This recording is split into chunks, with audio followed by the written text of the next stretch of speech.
I was never supposed to be just another employee. That's what my father used to say when he convinced me to join the family business right after college. One day, this will all be yours, he'd repeat, like some overused mantra, as if that promise alone could compensate for the endless unpaid overtime, the lack of benefits, and the sheer exploitation disguised as commitment to the family legacy. Well, for nearly 10 years, I gave everything to that company: marketing strategies, client expansions, sleepless nights solving problems my brothers never had to touch. And yet, I was still treated like an overpaid assistant, while they got promotions, bonuses, and a seat at the decision-making table. The final straw came on a Tuesday afternoon. I had just wrapped up a major deal that brought in more revenue than the company had seen in years. My father barely acknowledged it. Instead, he called me into his office to remind me that my loyalty should be stronger than my need for validation. That's when I saw it, the email that would change everything.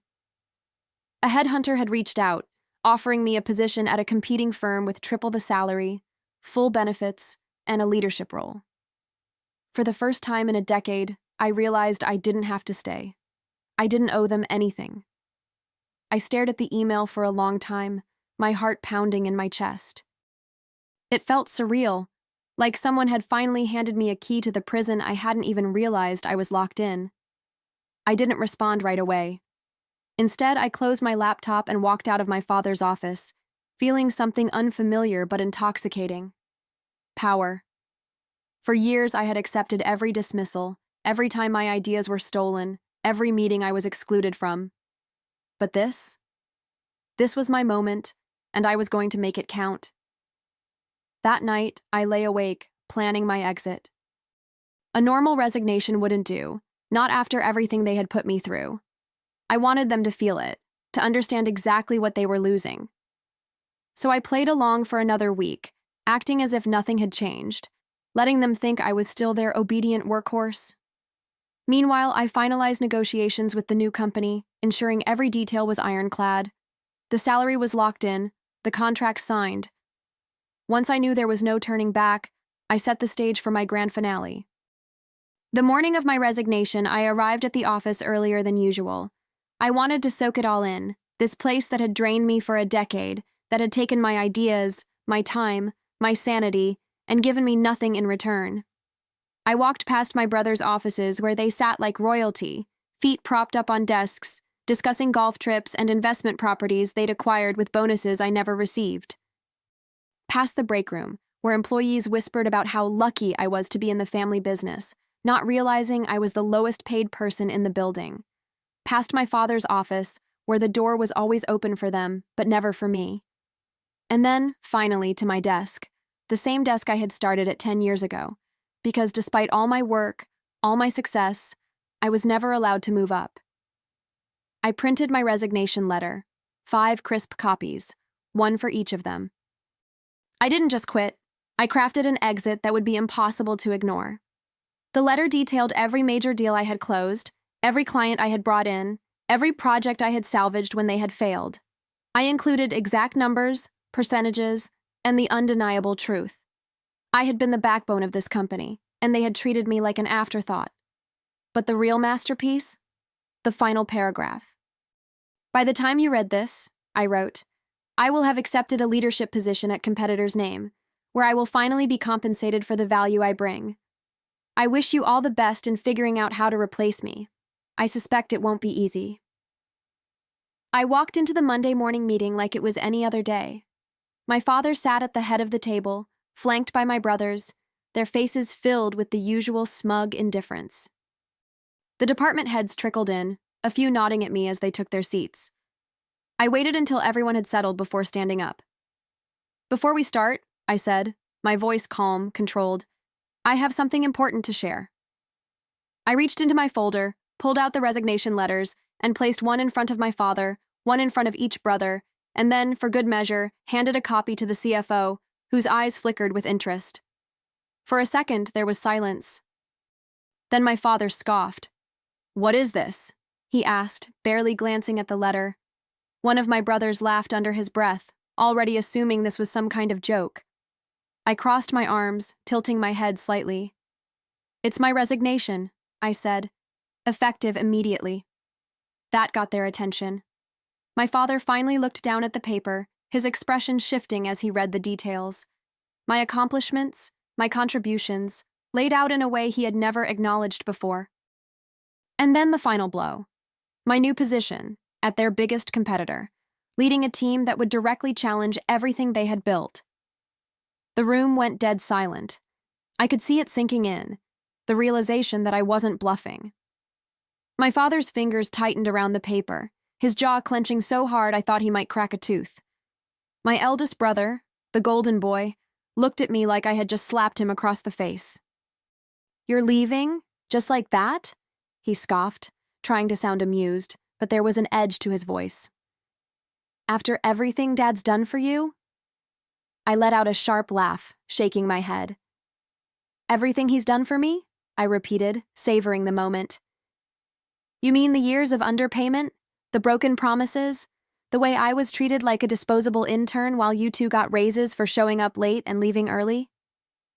I turned to my father, whose face was turning an alarming shade of red. "You always said this company would be mine someday. But let's be honest, that was never going to happen. And now, it doesn't matter, because I don't need it. I got a better offer. One where my work is valued, where I don't have to fight for a fraction of what you hand out to them without question." I gestured toward my brothers, who were now shifting uncomfortably in their seats. My father slammed the letter onto the table, his nostrils flaring. "You're being emotional," he barked, like he always did when he wanted to shut me down. "You're making a mistake. You think some outsider company is going to treat you better than your own family?" I leaned forward, resting my palms on the polished wood of the conference table, meeting his glare with a steady, unwavering gaze. "You mean the way my own family has treated me? You're right. I do think they'll treat me better. They already are." I pulled my phone from my pocket, tapped the screen, and turned it toward him. "Here's my signing bonus. Wired this morning." A number large enough to make my brother's jaws tighten flashed on the screen. "And here's my new salary." My father's mouth opened slightly, like he was about to say something, but nothing came out. "And guess what?" I smiled, letting the silence drag for just a moment. "They offered me more, but I negotiated for even better terms, because I know my worth.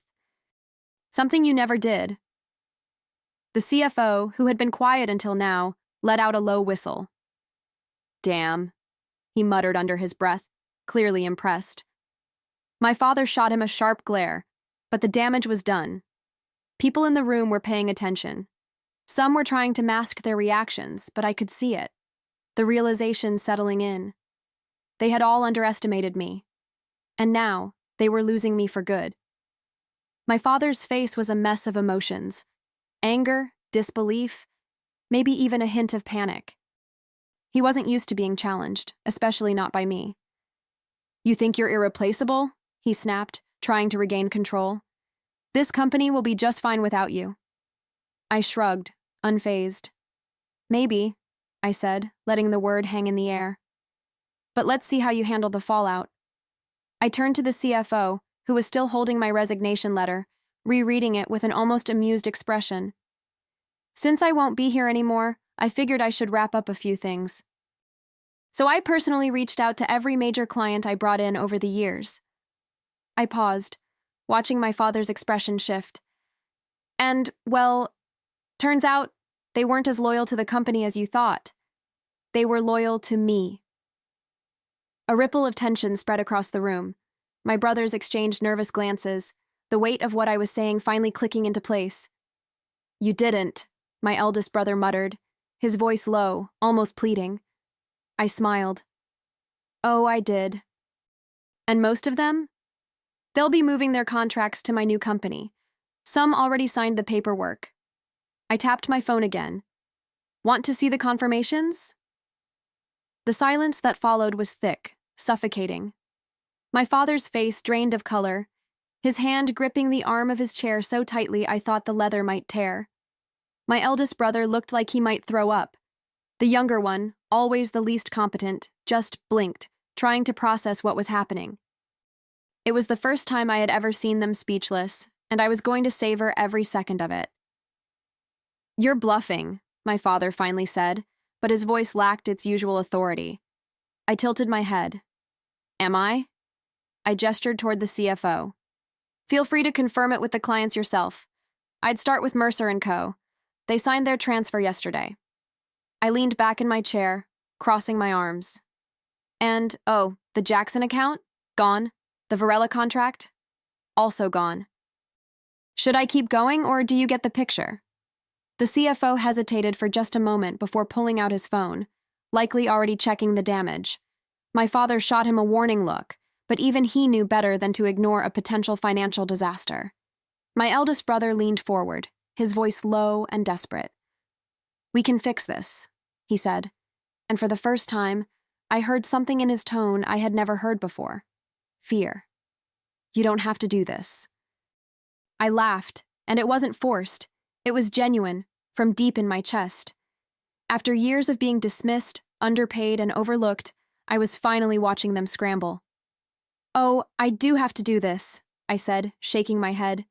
"You just don't like that I finally have the power." I stood up, smoothing my blazer, the one I had worn intentionally today because I knew it made me look like I belonged at the head of the table, not buried under it. "You had 10 years to fix this. 10 years to treat me like more than just free labor. Now, you can deal with the consequences." My father exhaled sharply through his nose, nostrils flaring again. "You're making a mistake," he repeated, like a broken record. "You think they respect you out there? You're just another employee to them. You'll come crawling back once you realize that." I leaned in slightly, lowering my voice just enough to twist the knife. "I'd rather be just another employee at a place where I'm paid what I'm worth than be your daughter in a place where I never mattered." I watched the words land, the way his fingers twitched like he wanted to slam his fist on the table, but knew it wouldn't change a damn thing. I turned toward the door. "Oh, and one more thing," I said over my shoulder. "Since I'm no longer an employee, I assume my severance is whatever you'd give someone in my position." I grinned. "Which, knowing you, is nothing. Good thing I don't need it." And with that, I walked out, leaving them drowning in the mess they had created. As I walked out of that conference room, I expected to feel relief, maybe even triumph. But what I felt, more than anything, was weightless, like I had finally cut the strings that had been pulling me down for years. The office was eerily quiet as I made my way back to my desk one last time. People stared, whispering, already sensing that something seismic had just happened. I didn't acknowledge them. I had one last thing to do. I gathered my personal belongings, not that I had much. Just a few framed photos, a couple of notebooks, and the coffee mug I had bought years ago when I still believed I had a future here. I held it for a second, debating whether to take it or leave it behind. Then, with a small, satisfied smile, I placed it dead center on my now empty desk and turned it so anyone who walked by could read it. In bold letters, it said, "Know your worth." As I stepped into the elevator, I checked my phone. A flood of emails from my new company welcoming me, a couple of texts from ex-clients congratulating me on my move, and one unread message from an unknown number. I clicked on it. "You won't get far without us. You'll regret this." No name, but I didn't need one. I knew exactly who sent it. I smiled, shaking my head as I tucked my phone into my bag. They still didn't get it. I wasn't looking back. I wasn't regretting a damn thing. I had already won.